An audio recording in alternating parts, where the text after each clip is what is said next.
La yashkurullah man la yashkurun nas. Tidak tiga yang menyerahkan panah. Semua yang terlibat di dalam kebaikan, maka Allah Subhanahu wa taala memberikan kepada mereka pahala yang sama. Adik-adik semuanya dan para hadirin dan hadirat, pada siang ini kita akan membahas sebuah tema yang sangat penting, sebuah tema yang menjadi bekal untuk kita bertemu dengan Allah Subhanahu wa taala, yang apabila kita benar berjalan di atas jalan tersebut, maka akan mudah urusan kita di hadapan Allah Subhanahu wa taala. Akan tetapi ketika kita salah jalan ya di dalam memilih, maka akan berat pula nanti ya pertanggungjawaban di hadapan Allah Subhanahu wa taala. Setiap muslim dan setiap muslimah telah memberikan saksi, inna salati wa nusuki wa mahyaya wa mamati lillahi rabbil alamin. Sesungguhnya salatku, sembelihanku, hidupku, matiku hanya untuk Allah Subhanahu wa taala. Bangunnya kita dari tidur sampai kita tidur lagi, itu semuanya untuk Allah Subhanahu wa taala. Nah, ketika kita telah menyadari dan mengakui segala setiap detik-detik yang kita lewati dalam kehidupan kita ini untuk Allah, maka di sini ada pengorbanan yang harus kita berkorban dengannya. Terkadang kita harus mengorbankan harta kita, terkadang kita harus mengorbankan waktu kita, terkadang kita harus mengorbankan perasaan kita, dan bahkan kita harus mengorbankan nyawa, satu-satunya yang kita miliki untuk Allah dan untuk agama Allah Subhanahu wa taala. Nah, orang-orang yang mereka berjalan di atas jalan kebenaran, berjalan di atas sirat al-mustaqim, berjalan di atas akidah ahli sunnati wal jamaah, berjalan di atas manhajus salaf, ya bukanlah jalan yang mulus, bukanlah jalan yang mudah, ya tetapi jalannya ya penuh dengan rintangan, penuh dengan ranjau, dan penuh dengan jurang-jurang. Siapa yang mereka tidak bersabar meniti dari jalan tersebut, maka dia akan tersungkur. Tersungkurnya di dunia akan menjadi sebab tersungkurnya nanti dia di akhirat. Dalam sebuah hadis, Rasulullah sallallahu alaihi wasallam menggambarkan tentang surga dan juga menggambarkan tentang neraka. Lamma khalaqallahu al-jannata, setelah Allah Subhanahu wa taala menciptakan surga, kemudian Allah berkata kepada Jibril, "Ya Jibril, idhhab ilal jannah." Wa Jibril, berangkatlah engkau ke surga dan lihatlah apa yang ada di dalamnya.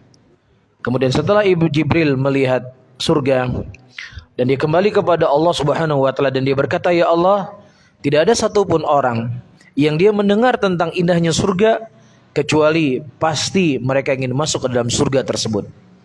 Kemudian Allah Subhanahu wa taala mengelilingi surga dengan sesuatu yang dibenci oleh manusia.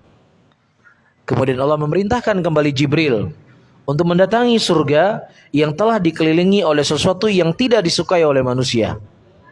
Kemudian Jibril kembali dan dia berkata kepada Allah, "Fabi izzatik, demi kemuliaanmu ya Allah, aku khawatir aku khawatir tidak ada satupun orang yang akan masuk ke dalam surgamu ya Allah." Karena apa? Karena surga itu butuh pengorbanan.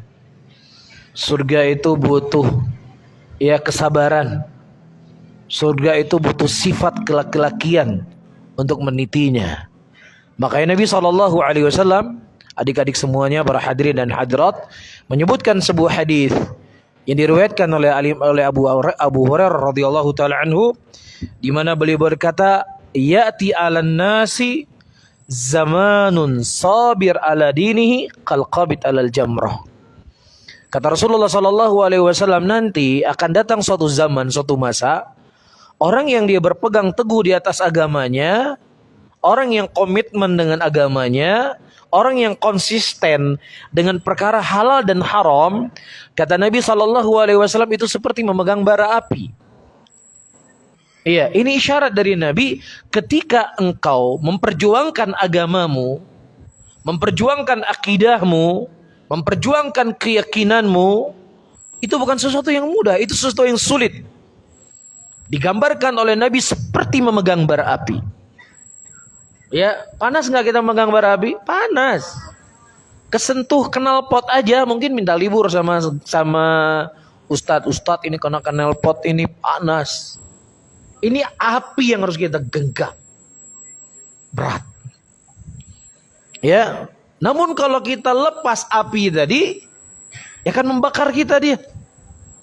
Jadi nggak ada pilihan buat kita. Memegang api berat. Ya, jadi agama itu seperti api yang kita penggang. Dicomot sama orang, dicela sama orang, diejek sama orang. Ya, masuk pesantren. Iya, mau makan apa kamu mau pesantren? Orang udah pintar bahasa Inggris, udah pintar bahasa Jerman, udah pintar bahasa Korea. Kamu bisa bahasa apa? Ini kadang-kadang bisa jadi dia didatangi ya oleh orang-orang yang sebenarnya dia adalah pemanjang daripada lisan syaitan untuk memalingkan kita dari kebenaran.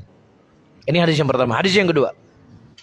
Rasulullah SAW menyebutkan dari Muawiyah bin Abi Sufyan radhiyallahu taala anhu, di mana beliau berkata, la yazalu min ummati qa'imatun bi amrillah la yadurruhum man khadalahum.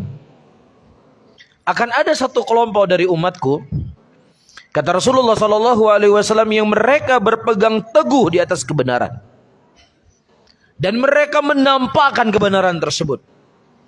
Dan tidak ada yang mereka takuti kecuali Allah Rabbul Alamin.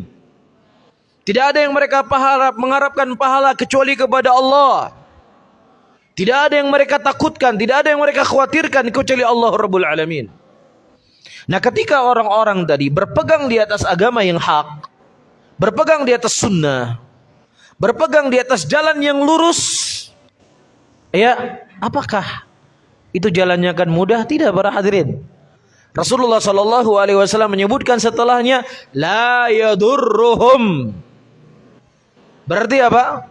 Berarti nanti akan ada orang-orang yang akan menghalangi mereka dari kebenaran. Akan ada orang-orang yang tidak senang dengan mereka. Ada orang-orang yang mereka akan mencela orang-orang yang berpegang di atas sunnah tadi. Siapa yang selamat? Surga menantinya.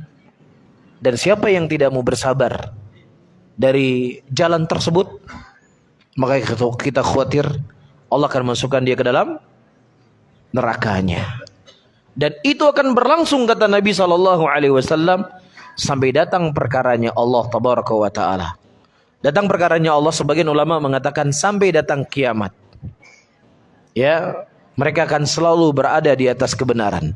Jadi kalau kita tidak mau berpegang di atas kebenaran tadi, kalau kita tidak mau berpegang di atas sunnah, kalau kita tidak mau bersabar berjalan di atas jalan yang lurus ini, ya, kelompok itu tidak akan pernah hilang. Adanya kita kota, tidak adanya kita. Apakah kita menolong ataukah kita tidak menolong? Apakah kita bersabar ataukah kita tidak bersabar? Akan ada terus menerus yang Allah Subhanahu wa Ta'ala jadikan orang-orang yang mereka selalu membela sunnah Nabi Muhammad sallallahu alaihi wasallam. Inilah yang membuat Jibril alaihissalam khawatir, karena memang surga itu diisi, dikelilingi oleh sesuatu yang tidak disenangi oleh manusia. Manusia nggak suka repot-repot, manusia nggak suka dihina, manusia nggak suka disesat-sesatkan, manusia nggak segala macam. Tapi itulah jalan yang akan mengantarkan kita ke dalam surganya Allah. Jadi jangan sampai kekhawatiran Jibril itu terjadi pada saya. Jangan sampai kekhawatirannya Jibril itu terjadi pada adik-adik semuanya. Ya, nggak pantas untuk kita masuk surga karena tidak sabar dengan ujian tadi. Kemudian Allah Subhanahu wa Ta'ala mengantarkan atau Allah memerintahkan kepada Jibril setelah Allah menciptakan neraka. Idhab ilan nar. Wa Jibril, pergilah engkau ke neraka dan lihatlah apa yang ada di dalamnya. Kemudian setelah Jibril alaihissalam melihat apa yang ada dalam neraka, dan dia kembali kepada Allah dan dia berkata, ya Allah, tidak ada satupun orang kecuali dia tidak ingin masuk ke dalam neraka. Karena neraka itu panas, neraka itu menyedihkan, neraka itu menyakitkan. Seperti yang telah kita sampaikan dalam khutbah Jumat tadi. Kemudian Jibril diperintahkan kembali oleh Allah setelah Allah Subhanahu wa taala mengelilingi neraka dari dengan apa? Dengan sesuatu yang indah. Dengan sesuatu yang disukai oleh manusia. Dengan sesuatu yang digemari oleh manusia. Adik-adik semuanya, kira-kira lebih nyaman pegang HP atau lebih nyaman pegang Quran? Serius? Kalau di rumah sering pegang HP atau sering pegang Quran? Alhamdulillah. Ya, berarti kalau sering pegang Al-Quran, insya Allah ahlul jannah, insya Allah. Ya, karena apa? Karena yang namanya anak muda, sukanya apa? Main game. Ya, namanya anak muda, sukanya nonton. Itu yang disukai oleh manusia. Tapi baca Quran, hafal Quran berat. Tapi itulah jalan yang akan mengantarkan kita dalam surga. Dan inilah jalan yang kita khawatir apa? Dia sia-sia oleh syaitan yang awalnya nikmat, ujungnya apa? Nerakanya Allah Subhanahu wa ta'ala. Bisa difaham ya? Nah, dari penjelasan yang saya sebutkan tadi, saya tegaskan kembali, adik-adik semuanya dan para hadirin dan hadirat, orang yang mereka berpegang di atas jalan Ahlussunnah wal Jamaah, berjalan di atas jalan salaf, berjalan di atas sunnah Nabi Muhammad SAW, di setiap zaman, setiap masa pasti dia akan merasakan apa? Cobaan, cacian, rintangan, halangan, tetapi itu sesuatu yang dia tidak akan bisa lepas darinya. Dia harus berpegang ya di atas jalan tersebut sampai dia bertemu dengan Allah Rabbul Alamin. Kemudian poin yang kedua, untuk menambah semangat dan menambah kesabaran kita meniti di atas jalan tadi, adik-adik semuanya, para hadirin dan hadirat, ya orang-orang terdahulu, ya dari kalangan solihin, dari kalangan para ulama, ternyata ujian dan cobaan mereka di dalam berpegang dia teguh di atas manhaj salaf ini, ya bukan hanya sekedar cacian, bukan hanya sekedar makian, bukan hanya sekedar hinaan yang mereka dapatkan, akan tetapi ya fisik mereka pun tidak aman dari orang-orang yang tidak suka dan benci kepada mereka. Saya sebutkan di sini satu kisah ya, datang dari Abu Yaqub Yusuf bin Yahya Al-Quraisy Al-Buwaiti. Siapa namanya? Abu Yaqub Yusuf bin Yahya Al-Quraisy Al-Buwaiti. Siapa beliau ini? Beliau ini adalah muridnya Al-Imam Syafi'i rahimahullahu ta'ala. Ya, Imam Syafi'i, imamnya madhab, imam mujtahid. Ya, imam yang paling banyak pengikutnya dan imam yang paling banyak dianut madhabnya di seluruh dunia. Ia adalah Imam Syafi'i. Beliau punya murid namanya siapa tadi? Abu Yaqub Yusuf bin Yahya Al-Buwaiti. Beliau wafat pada tahun 231 Hijriah. Wafat pada tahun 231 Hijriah. Ya, Al-Imam Syafi'i rahimahullah pernah berkata tentang beliau, tentang muridnya ini. Kata Imam Syafi'i, "Laisa ahadun ahaqqu bi majlisi min Yusuf bin Yahya." Tidak ada orang yang lebih berhak di majelisku, atau tidak ada orang lebih pintar di majelisku, tidak ada orang lebih fakih di majelisku, ya, melebihi dari Abu Yaqub Yusuf bin Yahya. Berarti ini murid seniornya Al-Imam Syafi'i rahimahullahu ta'ala. Nah, murid Imam Syafi'i ini, para hadirin dan hadirat, diuji dan dicoba dengan ujian yang sangat berat. Sampai-sampai disebutkan beliau itu pernah ya dibawa dalam keadaan terikat, ya dalam keadaan terikat seperti ini. Ya bukan diikat tangan seperti ini, leher dan tangannya itu diikat. Dibawa dari negerinya ke Baghdad sana. Perjalanan berhari-hari, berminggu-minggu. Dalam keadaan beliau diikat. Kenapa beliau diikat? Beliau korupsi? Enggak, beliau bukan korupsi. Ya, atau mungkin dia mencela pemerintah? Oh tidak, beliau bukan mencela pemerintah. Atau beliau teroris? Bukan, beliau bukan teroris. Beliau diikat, dirantai dan bahkan dipenjara, yang rantainya juga tidak dicopot dalam penjara. dikarenakan dia mempertahankan sunnah Rasulullah sallallahu alaihi wasallam. Dikarenakan beliau mempertahankan satu prinsip dari prinsip Ahlus Sunnah, mempertahankan dari satu akidah dari Nabi Muhammad sallallahu alaihi wasallam bahwasanya Al-Qur'an kalamullah. Apa yang beliau pertahankan? Al-Qur'an kalamullah. Karena di zaman itu banyak orang-orang Mu'tazilah yang menyelisih daripada jalannya Nabi Muhammad sallallahu alaihi wasallam, yang menyelisih daripada jalan salaf, yang mereka mengatakan bahwasanya Al-Qur'an itu makhluk, bukan kalamnya Allah. Dan jelas ini adalah keyakinan yang batil. Ini keyakinan yang menyimpang.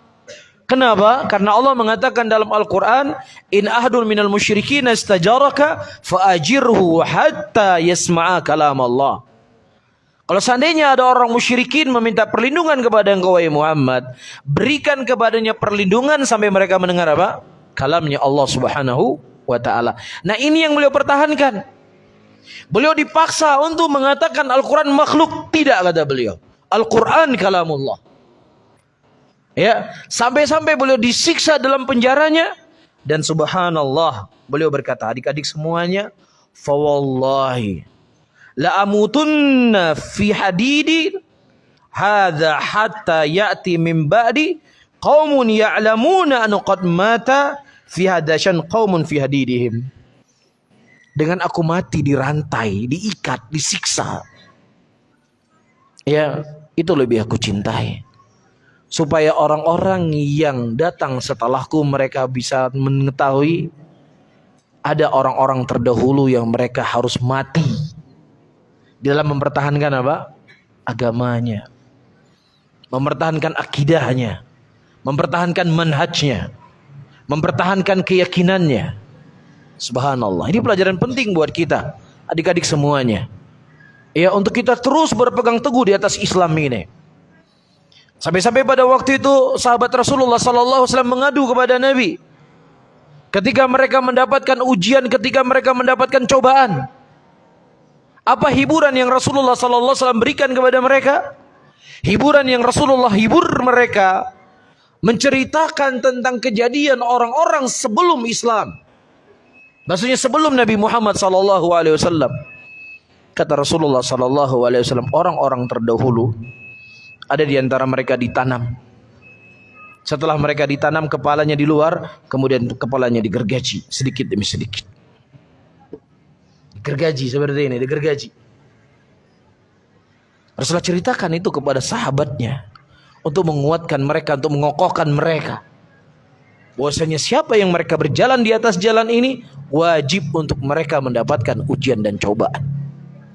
Walaupun ujiannya kan berbeda-beda satu dengan yang lainnya, tergantung dengan keimanannya kita. Adik-adik semuanya ketika ingin belajar, ingin menuntut ilmu, ujiannya apa paling ujiannya? Rindu sama ibu, kan begitu kan? Ujian paling berat rindu sama ibu, Ustaz. Rindu sama bapak, rindu sama makanan di rumah. Paling itu aja ujiannya. Atau kasurnya kurang empuk, atau makannya kurang enak, atau suka digangguin sama teman, atau nggak bebas keluar pesantren. Nah, itu aja ujian kita. Masa ujian yang kecil kita nggak mau bersabar dalam meniti jalan kebenaran? Harus sabar. Ya, setelah kita mengetahui orang-orang terdahulu ketika mereka mempertahankan agamanya harus apa? Dipotong kepalanya dengan gergaji. Ya, nah bukan hanya ya Abu Yaqub Yusuf bin Yahya Al-Buwaiti rahimahullah, Imam Ahmad. Ya, tahu Imam Ahmad? Imam mazhab juga. Ya, Nasirus Sunnah. Imam Syafi'i dilakopi sebagai Nasirus Sunnah, beliau juga sebagai imam min a'immati Ahlus Sunnah. Ya, dan fitnah yang terjadi yang menimpa Imam Ahmad sama seperti ujian dan fitnah yang menimpa siapa? Abu Yaqub Yusuf bin Yahya Al-Buwaiti. Apa itu? Beliau dipaksa untuk mengatakan Al-Quran itu makhluk. Ya, beliau dipaksa untuk mengatakan Al-Quran makhluk dan beliau tidak mau mengucapkannya. Diceritakan pada waktu itu di Baghdad terjadi kegaduhan. Apa yang terjadi? Ternyata ada algojo yang memukul Imam Ahmad, yang kalau seandainya ya cambuk itu dipukul gajah akan tersungkur gajah tadi. Begitu kuatnya dan begitu besarnya suara yang keluar dari cambuk tersebut ketika disiksa Imam Ahmad rahimahullah. Tapi apakah Imam Ahmad mengeluh? Apakah Imam Ahmad mundur? Tidak, teman-teman semuanya. Imam Ahmad tetap dengan keyakinannya. Sampai-sampai disebutkan ketika cambukan pertama, Imam Ahmad berkata Bismillah. Pada cambukan kedua beliau berkata Allahu Akbar. Ya, pada cambukan ketiga beliau berkata la yusibana illa ma kataballahu lana. Tidak ada musibah yang menimpa kita kecuali itu sesuatu yang telah dicatat oleh Allah. Pada cambukan yang keempat, yang beliau dicambuk dikarenakan mengatakan Al-Quran kalamullah bukan makhluk, diulangi oleh Imam Ahmad, Al-Quran kalamullah. Al-Quran itu ucapan Allah. Ya, semakin beliau disiksa, semakin beliau ditekan, semakin beliau diberikan atau diintimidasi oleh mereka, semakin keyakinan beliau kepada Allah Subhanahu wa taala. Dan itulah sifat-sifat orang beriman adik-adik semuanya. Apa sifat-sifat orang beriman? Orang yang jujur keimanannya, semakin dicoba oleh Allah, semakin yakin dia kepada Allah. Tapi kalau kita sedikit diberikan ujian sama Allah, sedikit dicoba oleh Allah, sudah hilang, sudah lari, ini menunjukkan iman kita iman yang enggak jujur. Itu kaidah. Disebutkan oleh para ulama, siapa yang seseorang mengenal Allah dengan kepengenalan yang benar, akan menambah keyakinannya dia kepada Allah. Semakin dia mengenal Allah, semakin yakin dia. Ketika Nabi kita Muhammad SAW dikejar oleh orang-orang musyrikin, yang kepala beliau SAW dihargai dengan 100 ekor unta. Dan beliau bersembunyi dengan siapa? Dengan Abu Bakar As-Siddiq radhiyallahu ta'ala anhu pada waktu itu ke Bukit Thur. Kemudian orang musyrikin mengejar Nabi.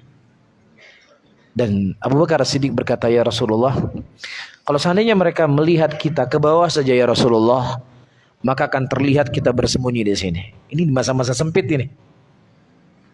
Yang resiko yang akan didapatkan hilang nyawa. Kan begitu? Nabi cuma berdua. Apa kata Nabi?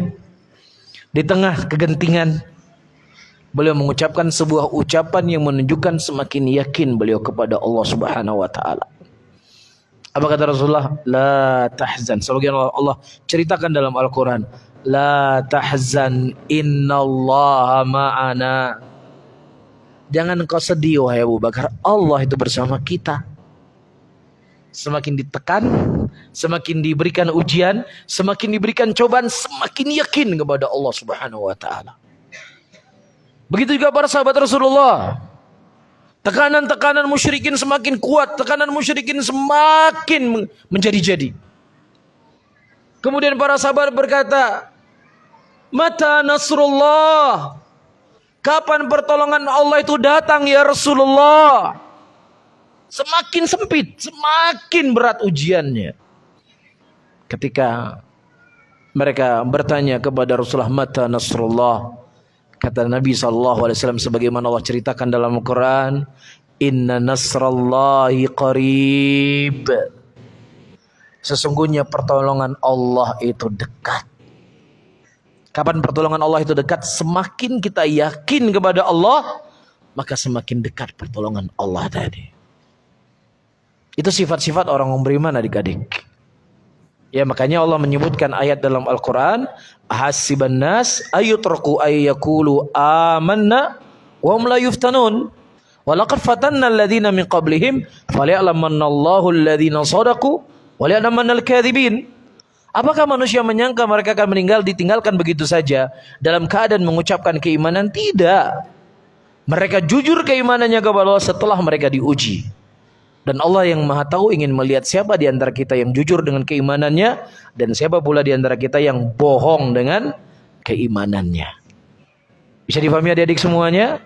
Baik. Oleh karena itu, sebuah keyakinan itu tidak akan terpatri dalam dalam hati seorang manusia sampai dia mengerti dan paham persis apa yang menjadi keyakinannya.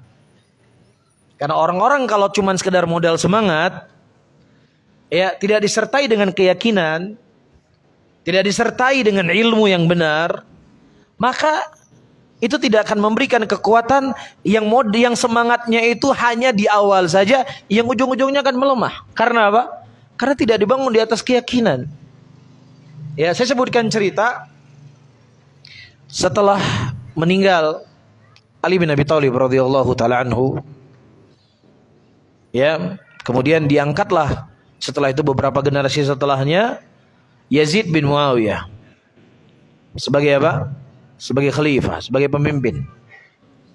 Kemudian Husain radhiyallahu taala anhu, anaknya Ali bin Abi Thalib, ya dia enggan untuk berbayat kepada Yazid bin Muawiyah. Singkat cerita, orang-orang yang ada di Kufah mereka mengirim surat kepada Husain. Dan mereka mengatakan, Husain, kami siap berbayat kepadamu dan kami tidak mau berbayat kepada Yazid bin Muawiyah. Surat demi surat datang kepada Husain radhiyallahu taala anhu, sehingga dengan ijtihadnya Husain radhiyallahu taala anhu, beliau mengirim utusan, yaitu sepupunya beliau, untuk menyelidiki apakah benar kalau orang-orang Kufah menginginkan Husain sebagai khalifah. Yang mana mereka mengatakan siap mendukung Husain, siap membela Husain, dan segalanya dari ucapan-ucapan manisnya mereka. Dan ternyata apa yang dilakukan oleh orang Kufah ini diketahui oleh Yazid bin Muawiyah. Kalau Husain radhiyallahu taala akan dibaiat di mana? Di Kufah. Sebagai gubernur, yang mana Kufah itu ada di bawah kekuasaan Yazid bin Muawiyah pada waktu itu. Ya, dan mereka sudah siap dengan pasukan, ribuan pasukan. Yang ingin membela Husain, ribuan pasukan. Kemudian diancam oleh pasukan Yazid bin Muawiyah, diancam, sampai di waktu maghrib. Setelah diancam, semuanya kabur. Tinggallah siapa waktu itu? Sepupunya Husain radhiyallahu taala anhu. Tinggal beliau sendiri. Yang tadinya ngirim surat, kami siap bela kamu, kami siap mati, kami siap ini, kami siap itu. Mulut mereka. Tetapi ketika diancam sedikit, awas kalian ya, macam-macam saya habisin. Awas. Ya, ada diiming-imingkan uang, ada diiming-imingkan jabatan, seterusnya. Tidak ada satupun yang tersisa kecuali siapa? Sepupunya Husain radhiyallahu taala anhu, kemudian beliau dibunuh pada waktu itu. Makanya para ulama dari kisah ini menyebutkan Syiah memang secara tidak langsung dia tidak membunuh Husain. Tetapi pengkhianatannya mereka, janji-janjinya mereka, yang hanya disertai modal semangat, yang hanya disertai dengan hamasiyah saja, tidak disertai dengan ilmu, akhirnya apa? Lemah jadinya.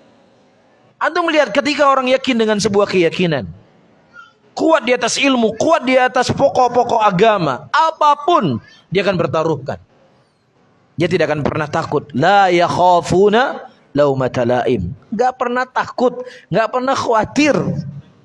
Siapapun yang ingin mencelakai mereka, gak khawatir. Maka di sini adik-adik semuanya, para hadirin dan hadirat, kita ingin tahu apa itu Ahlus Sunnati wal Jamaah. Apa itu manhaj salaf? Sudah ada nih? Azan asar belum? Oh belum ya. Apa itu manhaj salaf? Ya kita ingin tahu. Ya, apa itu manhaj salaf? Apa itu ahli sunnah? Sehingga dengan ketahuannya kita dengan ilmu tadi, maka semakin yakin kita dengan sesuatu yang menjadi pegangan kita. Taib.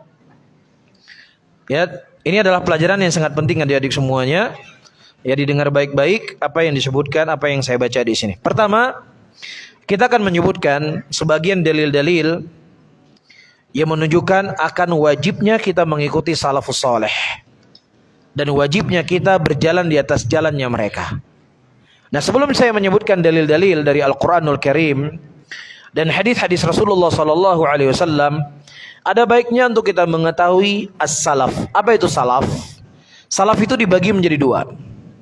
Ya, ada salaf secara pemikiran, ada salaf dari sisi zaman. Ya, saya ulangi, ada salaf dari sisi pemikiran dan ada salaf dari sisi zaman. Jadi secara bahasa, salaf itu sendiri adalah sesuatu yang telah mendahului kita. Salaf secara bahasa adalah sesuatu yang telah mendahului kita.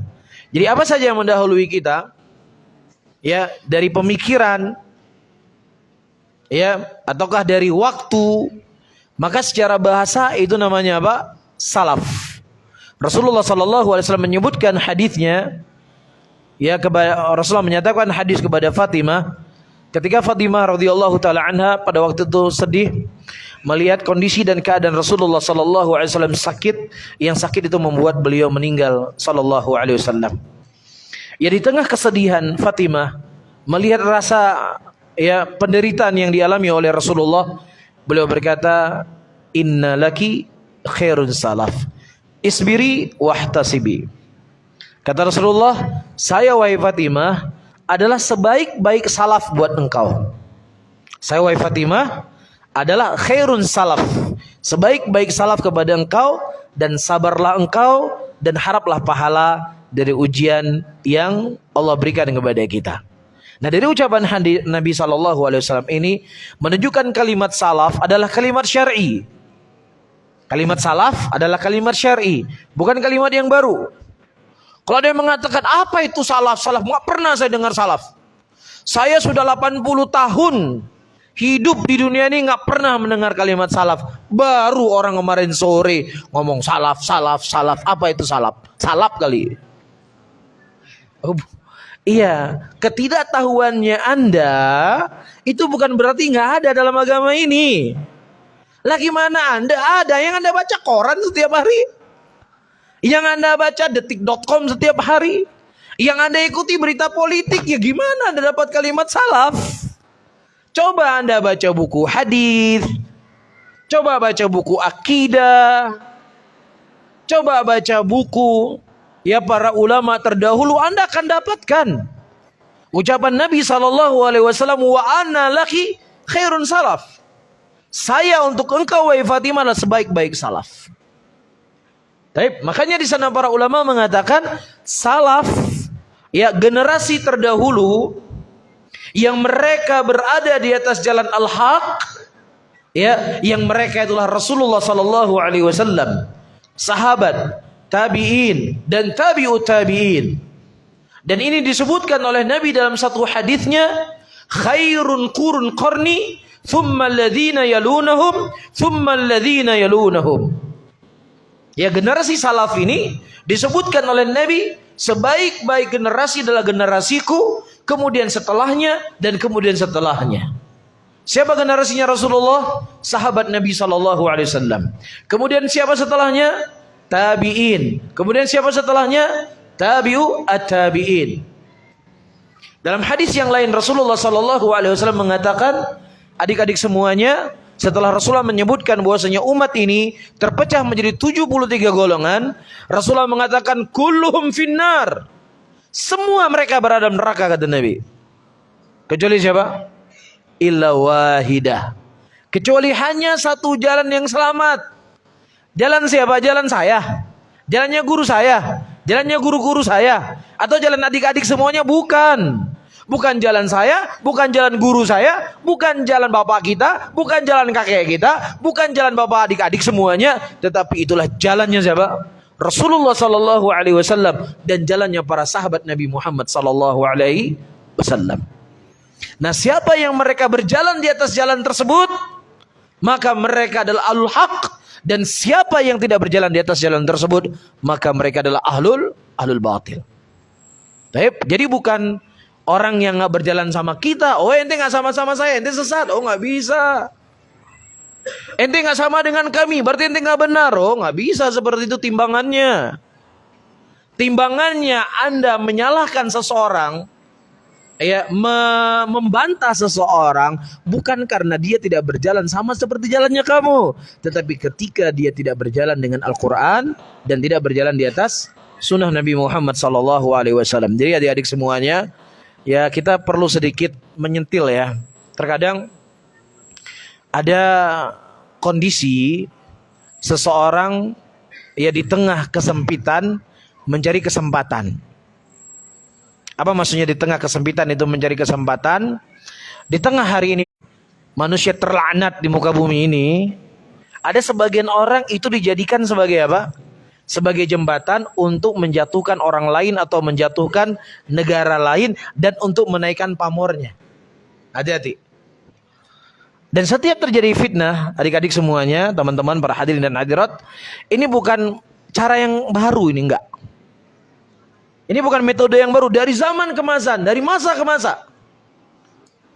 Ya, mereka menampakkan seakan-akan membela A, tapi sebenarnya dia bukan untuk membela A, tapi ingin menjatuhkan yang lainnya.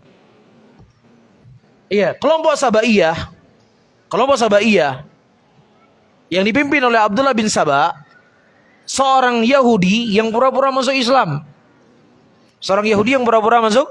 Masuk Islam. Ya. Apa yang mereka jadikan sebagai pegangan untuk menjatuhkan orang lain? Ya, Ali bin Abi Thalib adalah menantunya Rasulullah. Beliau ini adalah anaknya paman Rasulullah. Beliau ini banyak disakiti, beliau ini banyak didolimi, beliau ini. Sehingga mereka menampakkan bahwasanya kami adalah pencinta Ali bin Abi Thalib. Kami adalah orang yang membela Ali bin Abi Thalib. Dan sebenarnya tujuan mereka bukan membela Ali bin Abi Thalib. Tujuannya mereka apa? Untuk mencela Abu Bakar, mencela Umar, mencela Utsman bin Affan radhiyallahu taala anhum, dan mencela para sahabat Nabi sallallahu alaihi wasallam. Dan mereka juga sebenarnya enggak mencintai Ali bin Abi Thalib.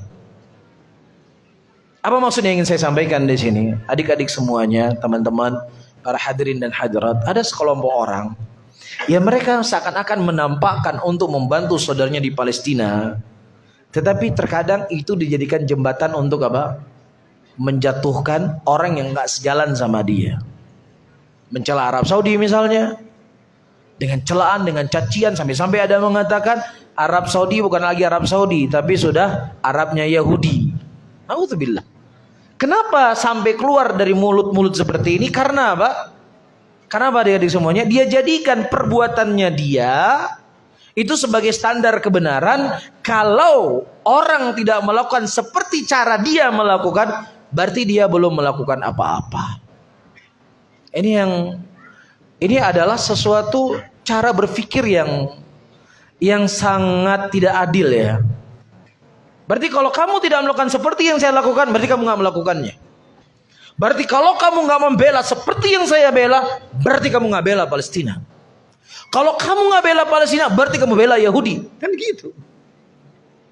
Ya, jadi kalau kamu nggak sejalan sama Palestina, nggak seperti saya, kamu seperti Yahudi. Naudzubillah. Setiap ucapan itu akan menjadi hutang di hadapan Allah Subhanahu wa taala kelak di yaumul qiyamah.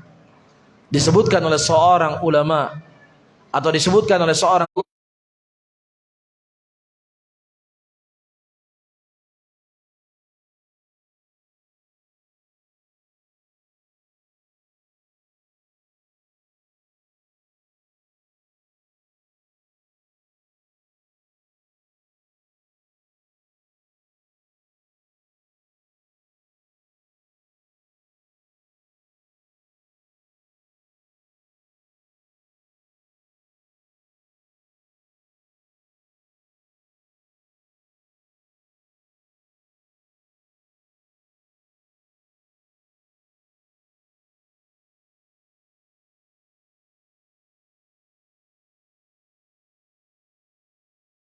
semua berita ya tentang Arab Saudi itu diekspos. Ya, jadi seakan-akan berita Palestinanya tenggelam, yang muncul apa? Berita Arab Saudi. Ya, setiap zaman, setiap masa ada orang-orang yang mereka seakan-akan menampakkan pembelaan kepada sesuatu, tapi sebenarnya dia ingin memuaskan hawa nafsunya untuk mencela yang lainnya. Itu setiap zaman akan ada demikian. Dan akan memberi mudarat tidak para hadirin. Apa saja disebarkan. Contoh, hal yang kecil, yang bukan yang kecil, hal ini adalah kebodohan sebenarnya. Ya, orang ketika dia cuma modal semangat, ya seakan-akan dia itu membela kebenaran, sebenarnya sedang menampakkan kebodohannya.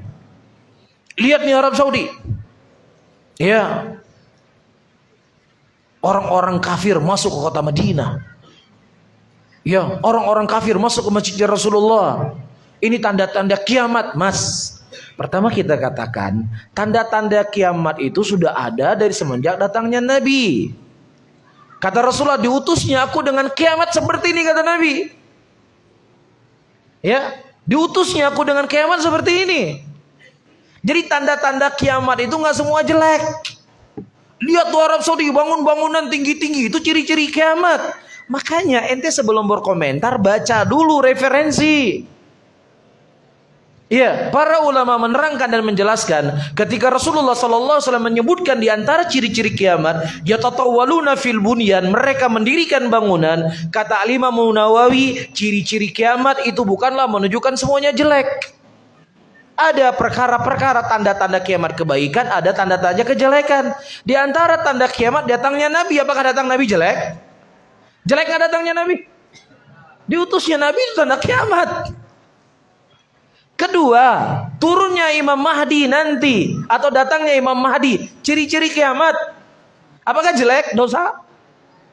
Turunnya Nabi Isa alaihissalam itu tanda-tanda kiamat. Apakah jelek? Iya, dan juga ciri-ciri kiamat, nanti akan ada api dari negeri Yaman yang akan mematikan semua orang-orang kafir. Ya, atau datang angin nanti akan mematikan semua orang beriman. Kalau angin yang wangi akan mematikan orang beriman. Apakah ini jelek? Jadi nggak semua tanda kiamat itu jelek.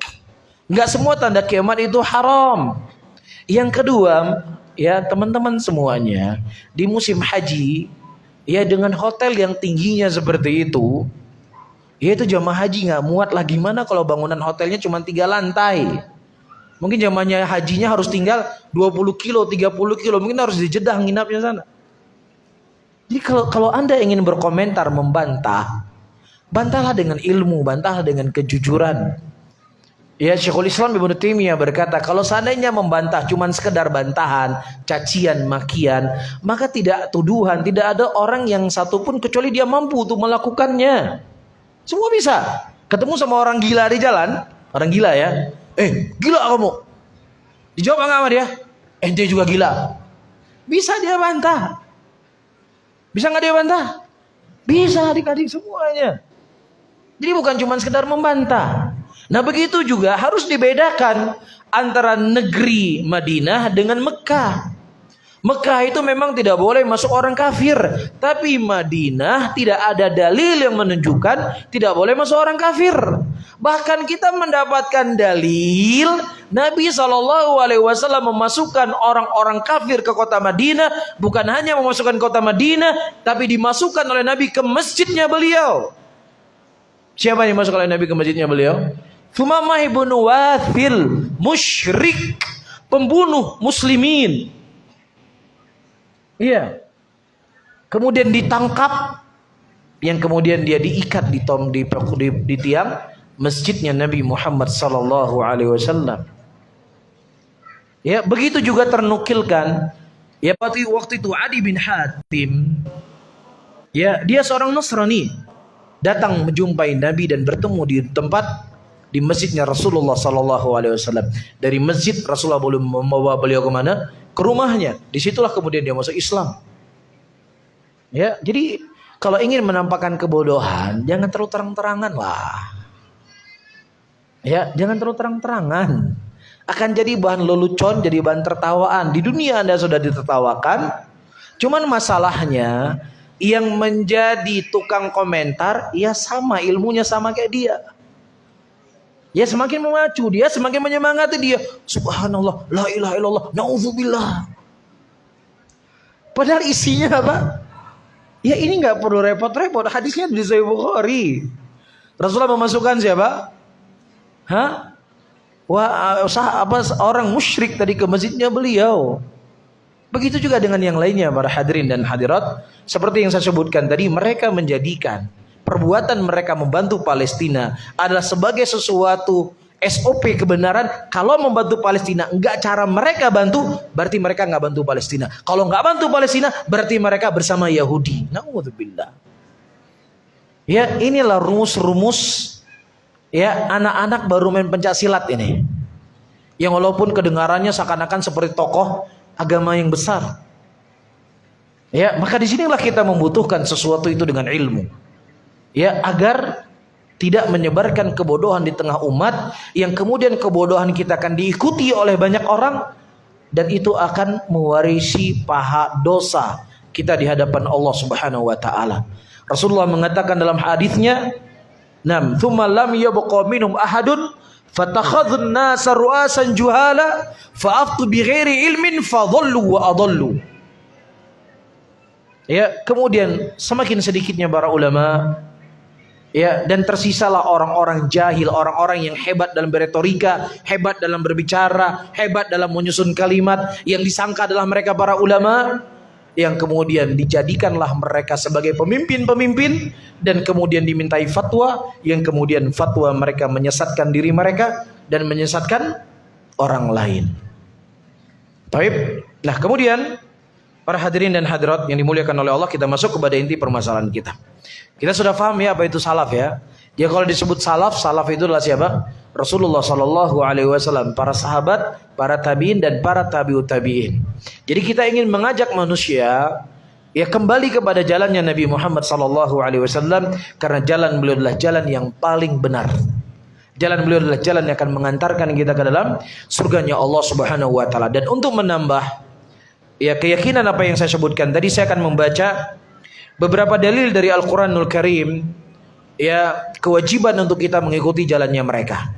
Yang pertama dalam surat Luqman ayat ke-15, Allah mengatakan wattabi sabila man anaba ilayya. Wattabi, ikutilah oleh kalian, sabila, jalan. Jalan siapa? Jalan saya? Jalan bapak saya? Jalan kakek saya? Atau jalannya antum? Enggak. Jalannya orang Nusantara? Bukan. Jalannya orang Arab? Bukan juga. Jalannya siapa? Man anaba ilayya, siapa yang mereka kembali kepadaku. Siapa orang-orang yang munibun kepada Allah? Siapa orang-orang yang mereka taat kepada Allah? Siapa orang-orang yang mereka jujur kepada Allah? Mereka adalah sahabat Rasulullah sallallahu alaihi wasallam. Disebutkan oleh Imam Ibnu Qayyim rahimahullah, ketika beliau menerangkan ayat ini, kata beliau, wa kullu minas sahabati munibun ilallahi ta'ala. Seluruh para sahabat Nabi, mereka adalah orang-orang yang telah kembali kepada Allah, orang-orang yang jujur imannya kepada Allah. Dan yang membuktikan jujur keimanan mereka kepada Allah adalah Allah sendiri. Kita hari ini, oh saya berada di atas kebenaran, saya cinta dengan kebenaran, saya siap membela kebenaran. Belum tentu. Karena itu masih hanya sekedar ucapan. Adapun hati kita nggak tahu manusia ini berucap jujur ataukah tidak. Tetapi para sahabat Nabi sallallahu alaihi wasallam, Allah sendiri yang telah mengkhabarkan dalam Al-Quran kejujurannya mereka. Apa kata Allah? Was-sabiqunal awwalun minal muhajirin wal ansar walladzina ittaba'uhum bi ihsan radhiyallahu anhum wa radu'an. Orang-orang terdahulu dari kalangan muhajirin dan orang-orang ansar, dan orang-orang yang mengikuti mereka dengan cara yang baik, Allah telah ridha kepada mereka dan mereka telah ridha kepada Allah. Allah tahu nggak isi hati para sahabat? Allah tahu. Allah tahu nggak niat-niat mereka? Allah tahu. Allah tahu nggak tujuan-tujuan mereka? Allah tahu. Tetapi bersama dengan itu Allah mengatakan Allah telah ridha kepada mereka dan mereka telah ridha kepada Allah Subhanahu wa taala. Bisa difahami? Jadi ucapan Ibnu Qayyim ini, seluruh sahabat Nabi sallallahu alaihi wasallam adalah orang yang munibun, dan Allah perintahkan kepada kita untuk mengikuti jalannya mereka dari ayat Luqman, dari surat Luqman ayat ke-15. Taib. Dan kemudian kata Ibnu Qayyim rahimahullah, fayajibu, maka wajib bagi kita untuk mengikuti jalan mereka karena Allah yang memerintahkan. Wa aqwaluhu wa i'tiqadatuhu min akbarus sabilihi wa hadaranallahu subhanahu wa ta'ala min mukhalafati sabilihim. Sementara ucapan mereka, keyakinan mereka adalah dari jalan yang paling besar yang mereka miliki. Faham? Jadi ketika kita mengikuti jalan mereka, maksudnya apa? Ya udah mengikuti jalan, mengikuti i'tiqadnya mereka, mengikuti keyakinannya mereka. Faham? Taib. Kemudian Allah Subhanahu wa taala juga telah mengingatkan kita dalam Al-Qur'an ya untuk tidak menyelisih jalan mereka. Karena kalau kita menyelisih jalan mereka, kita akan diancam dengan kesesatan. Jalannya siapa ini? Jalannya salaf. Mafhum? Jadi Allah tidak hanya memerintahkan kita untuk mengikuti jalan mereka Tapi juga Allah ingatkan, hati-hati kalau kamu menyelisih jalan mereka. Jadi perintahnya datang, larangan untuk menyelisih jalan mereka juga datang. Apa ayatnya kira-kira? Apa ayat supaya nggak ngantuk ini? Ayat yang Allah ancam kesesatan, diancam masuk neraka kalau kita mengikuti selain daripada jalannya sahabat Nabi SAW. Nah, ada yang tahu nggak? Nah, wa may yushakkikir rasul min ba'di ma tabayyana lahul huda wa yattabi ghaira sabilil mu'minin nuwallihi ma tawalla wa nuslihi jahannam wa sa'at masirah. Barang siapa yang seseorang durhaka kepada Rasul, ya, setelah datang kepadanya petunjuk dan mengikuti selain daripada jalannya kaum mukminin. Siapa jalannya kaum mukminin? Jalan sahabat Rasulullah sallallahu alaihi wasallam. Kami akan berpalingkan mereka kemana mereka berpaling, dan kami masukkan mereka ke dalam neraka jahanam. Allah Subhanahu wa taala dalam ayat ini, adik-adik semuanya, para hadirin hadirat, surat An-Nisa ayat ke-115 mengancam dua perkara ketika kita menyelisih daripada jalannya sahabat Rasulullah. Yang pertama, Pak, diancam dengan kesesatan. Nuwallihi ma tawalla. Kami palingkan mereka kemana mereka berpaling. Yang kedua, Pak, wa nuslihi jahannam. Kami masukkan mereka ke dalam neraka jahanam. Dua perkara. Sehingga kaidah dalam tafsir, ketika Allah Subhanahu wa taala mengancam sesuatu atau menyebutkan tentang azab, maka itu menunjukkan dia telah melakukan pelanggaran, dia telah melakukan sesuatu perkara yang haram. Baik, jelas? Jadi haram hukumnya seseorang ketika dia mengikuti selain dari jalan sahabat dalam beragama ini. Dan mafhumnya kebalikannya, wajib bagi siapapun untuk mengikuti siapa? Jalannya para sahabat Nabi SAW dalam memahami Al-Quran. Saya sebutkan contoh ya supaya lebih jelas kaidah yang kita sebutkan tadi. Di zamannya Ali bin Abi Thalib radhiyallahu taala anhu, ya, setelah meninggal Rasulullah, meninggal Abu Bakar, meninggal Umar, meninggal Utsman bin Affan, ada sekelompok manusia yang mereka, ya, sholatnya mengalahkan sholat sahabat Nabi, yang puasanya mengalahkan puasa sahabat Nabi, ibadahnya mengalahkan ibadahnya para sahabat Rasul Sallallahu Alaihi Wasallam. Muslim nggak kira-kira? Muslim nggak? Ya Muslim lah. Muslim, mereka ini Muslim.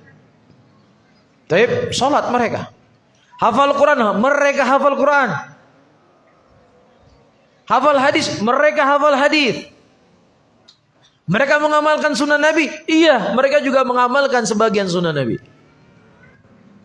Tapi pada waktu itu mereka berkumpul di sebuah tempat yang bernama Haruriyah.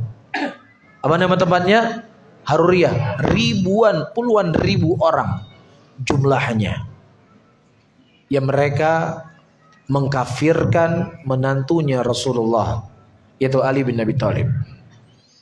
Dalam pandangan mereka, Ali ini nggak benar ini. Ali ini berhukum dengan hukum Allah. Jadi kemana-mana mereka slogan mereka, bawa slogan ayat Quran, wa man lam yahkum bima anzalallah faulaika humul kafirun faulaika humul fasiqun faulaika humul zalimun.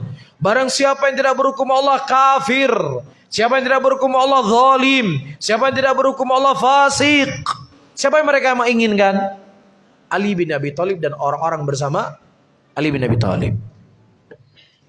Iya, kalau kita kan dengan keyakinan yang kita pegang, mungkin nggak ada orang mengkafirkan kita sedikit. Paling pol cuman di ngomongin Wahabi, itu paling pol sudah. Iya, nah sementara Ali bin Abi Thalib dikafirkan. Bukan hanya sekadar bentuk pengkafiran, tapi mereka membunuh Ali bin Abi Thalib radhiyallahu ta'ala anhu ardahu. Begitulah sebuah kebidahan, sebuah penyimpangan yang ujung-ujungnya bukan hanya sekedar pemikiran penyimpangan tersebut, tapi itu akan berefek dengan darah. Itu yang disebutkan oleh Abu Kilabah. Tidaklah seseorang berbuat sebuah kebidahan yang menyimpang dari sunnah Nabi, ujung-ujungnya darah. Ujung-ujungnya apa? Darah yang tertumpahkan. Persis. Ya, beliau ucapkan ini, ya, beliau lihat praktek bagaimana orang-orang yang menyelisih dari jalannya sahabat Rasulullah sallallahu alaihi wasallam. Nah, pada waktu itu di pemerintahan Ali bin Abi Thalib, Ali mengutus sahabat Rasulullah, ya, Abdullah bin Abbas radhiyallahu taala anhu.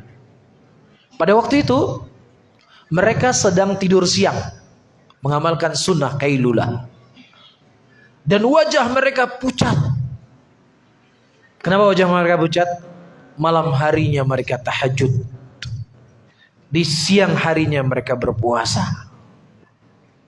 Taib, ini kerjaannya mereka. Malam harinya tahajud, siangnya apa? Berpuasa. Maka wajahnya mereka pucat. Iya, kurus-kurus, nggak kayak kita gendut. Langsing-langsing badannya, banyak puasa. Kemudian Abdullah bin Abbas pada waktu itu memakai baju yang sangat indah. Sengaja mungkin Abdullah bin Abbas pada waktu itu pakai baju yang indah.